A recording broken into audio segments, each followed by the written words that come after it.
Buenas tardes, mi nombre es Jessica Toribio de la Universidad Autónoma de Santo Domingo, perteneciente a la Escuela de Microbiología. Le voy a estar hablando sobre algunas preguntas que nos hacemos con frecuencia en el laboratorio de microbiología. ¿Con cuál finalidad se usan los colorantes en el laboratorio de microbiología y cómo se usan según sus cargas? La finalidad del uso de los colorantes en el laboratorio de microbiología se realiza para teñir las bacterias y algunas estructuras.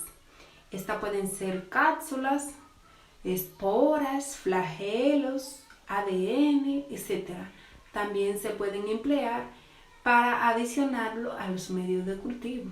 Es decir, esto puede inhibir el desarrollo de un grupo determinado de gérmenes.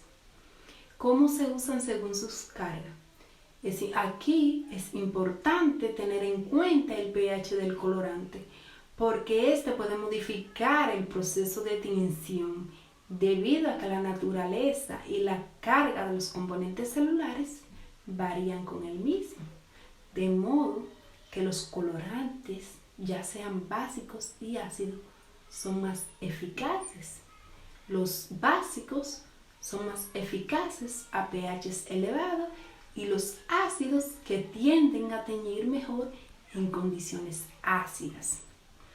Los colorantes se pueden dividir en dos clases, como dije anteriormente, ya sean colorantes básicos y ácidos, tomando como la base la naturaleza de su carga. Colorantes básicos son catiónicos y tienen grupo cargado positivamente. Estos se unen a moléculas cargadas negativamente, como algunas proteínas o ácidos nucleicos. Estos, además, son empleados con frecuencia en bacteriología, debido a que la superficie de las células bacterianas poseen cargas negativas. Y tenemos los colorantes ácidos, llamados también aniónicos. Se unen a estructuras celulares cargadas positivamente, debido a que su carga es negativa, pues estos poseen grupos fenólicos e hidroxilos. Defina medios de cultivo y sus distintas clasificaciones. Los medios de cultivo son sustratos de nutrientes en los que los microorganismos en el laboratorio se multiplican, es decir, con el objetivo de aislar diferentes cepas bacterianas para su posterior identificación y realización de estudios complementarios. Los nutrientes básicos son necesarios para el desarrollo de bacterias, como pueden ser agua, carbono, nitrógeno, fósforo, entre otros, y otros nutrientes como potasio y magnesio, y pequeñas porciones o concentraciones de hierro, cobre, cobalto, etc. Metabolitos esenciales como son el ácido pirúvico y factores de crecimiento como pueden ser aminoácidos, bases purinas y vitaminas. Factores estimulantes que son sustancias que no son indispensables para las bacterias, pero que aceleran su multiplicación. Son de uso común en investigaciones científicas y están condicionadas a la clase de microorganismos y al tipo de medio de cultivos. Los medios de cultivo pueden clasificarse según su consistencia, origen, composición o utilización. Según su consistencia, los medios de cultivo se dividen en líquidos, sólidos y semisólidos. Los líquidos contienen los nutrientes en solución, no contienen agar, excepto aquellos utilizados en anaerobiosis, en los cuales la cantidad de agar es mínima. Los sólidos se obtienen agregando un medio líquido determinado, un polisacárido, obtenido de agar marina, a una concentración de 1.5 a 2%. Estos medios posibilitan la obtención de colonias, facilitando el proceso de identificación de los microorganismos. Y por último tenemos los semisólidos, que difieren de los medios sólidos, y la concentración de agar es de 0.5%. Estos son empleados para la observación de cepas bacterianas con discapacidad de movilidad. Tenemos los medios complejos químicamente no definidos, que son aquellos medios preparados a partir de sustancias naturales, animales, vegetales o de composición no rigurosamente constante. Es decir, que esto pueden ser suero, leche, huevo, carne, etc. Son los más utilizados en la actualidad para el cultivo de bacterias.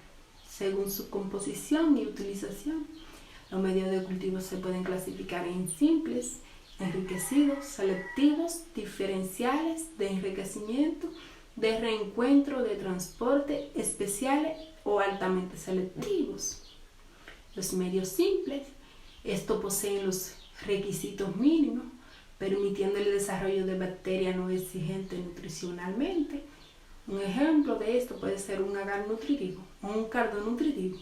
Los medios enriquecidos son medios a los que se le añade ciertos componentes como sangre, suero, glucosa, vitaminas, leche, pues esto permite el desarrollo de bacterias exigentes nutricionalmente.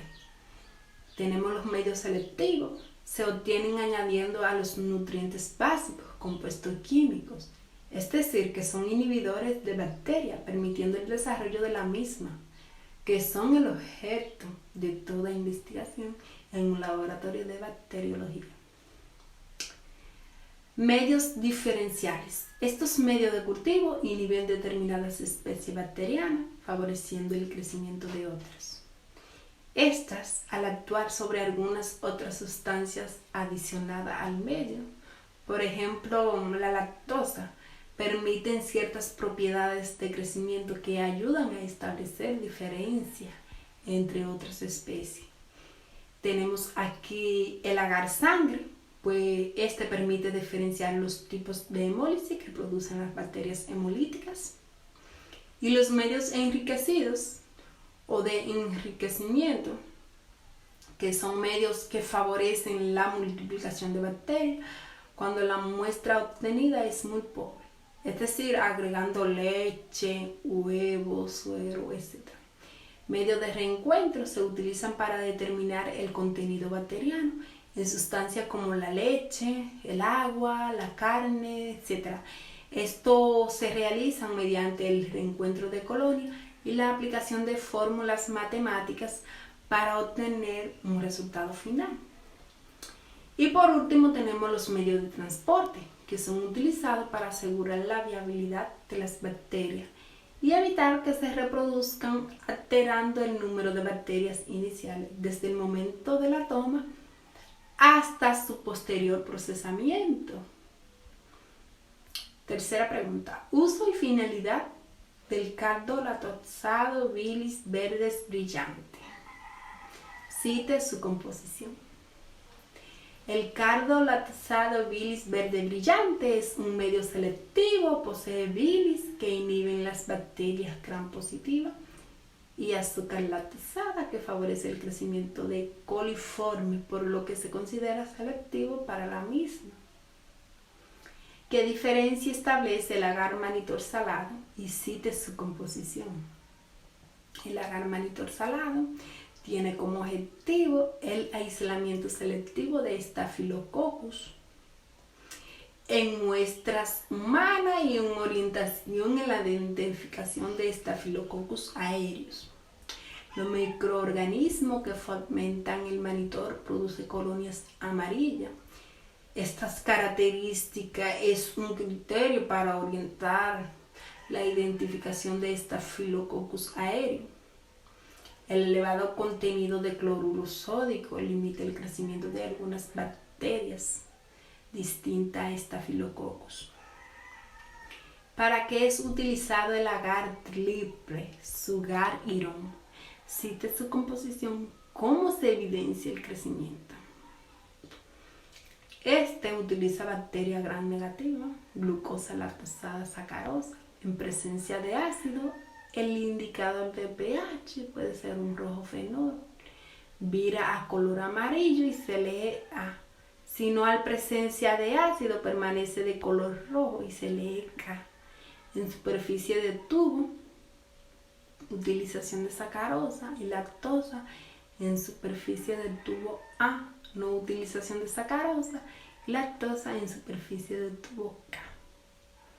¿Qué es la resistencia bacteriana? La determinación de la susceptibilidad de las bacterias a los agentes antimicrobianos es necesaria para el uso racional de ellos, para la evaluación de nuevos agentes antimicrobianos y estudio epidemiológico. Un considerable número de bacterias mantiene su sensibilidad a los antibióticos sin presentar cambios de igual modo. Existe un sinnúmero de bacterias que han aumentado su resistencia a los antibióticos en la medida que se exagera el uso y el abuso de los mismos.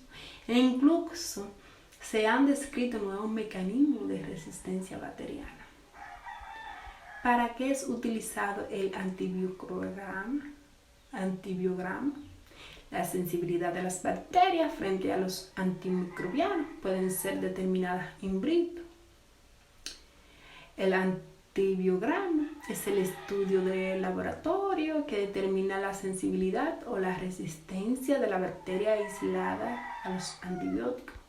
Existen dos métodos principalmente para la utilización de las pruebas. Esta prueba pueden ser técnica de difusión en agar con disco y la técnica de disolución. Y por último tenemos la última pregunta que dice: establezca la diferencia entre un desinfectante y un antiséptico. Los desinfectantes son agentes normalmente químicos empleados para controlar las poblaciones bacterianas y se utilizan sobre objetos inanimados. Un desinfectante no esteriliza necesariamente un objeto, porque puede permanecer espora y algunos microorganismos viables, mientras que los antisépticos son sustancias que aplicadas de forma tópica sobre los tejidos vivos tienen la capacidad de destruir los microorganismos o de inhibir su producción. Hasta aquí mi parte, muchas gracias, espero que les guste, bye.